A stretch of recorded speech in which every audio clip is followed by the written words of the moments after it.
The defense attorney for Timothy Harrington is trying to have those gruesome crime scene photos and autopsy pictures thrown out. How to get away with red rum in Mississippi. Welcome to Crimes Among Us. Now, they're arguing that the photos should not be admissible because the medical examiner cannot tell the manner or cause of death. His attorney arguing that those photos could create a prejudice and they want a fair trial. Timothy's trial was set to begin October the 13th, but it was pushed back for what they're calling a conflict. Then they moved the case from Lafayette County, Oxford to Madison. Harrington and his attorney wanted to change the venue due to all the negative publicity, social media posts, and news about his case. July 8, 2022, Jimmy J. Lee, a proud member of the LGBT community, leaves his apartment headed to see Timothy. A secret relationship that no one knew anything about. And Timothy allegedly planned on keeping it that way.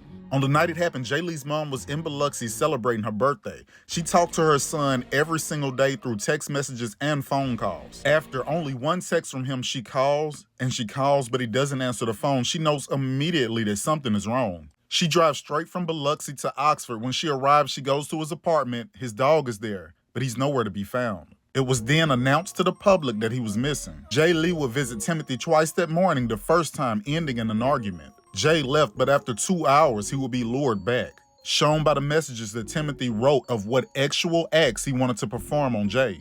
Jaylee tells him in a message, "If you try anything fast on me, it won't end well for you." Harrington responds, "What do you mean, something fast?" Lee then responds, "Trying to hurt me or some shit." After 2 hours, Jay decides to come back, but before he does, Timothy searches something on his phone. How long does it take to strangle someone? Lee sends a message to Timothy at 4:36 a.m. on Snapchat. "I just wanted to be able to say that I had you. Be on the DL again. Fun to have been the first guy. Experiment over." Then several calls were exchanged between the two. At 6:03, Jay sends a message for him to open the door. And seconds later, his Instagram activity ended. It is believed that Lee never left that apartment again, not alive. Jaylee's car was missing and no one had any idea where it was. But somehow Timothy Google searched Molly Bar Apartments before it was ever revealed to the public that that's where the car had been found. Surveillance footage showed what appeared to be Timothy driving Jay's car to the apartment complex, then jogging outside of the apartment complex where he flagged down someone he knew and asked for a ride. Once he was home, he hopped in his own vehicle and made a trip to Walmart. He stared at large trash cans, but he ended up only buying duct tape.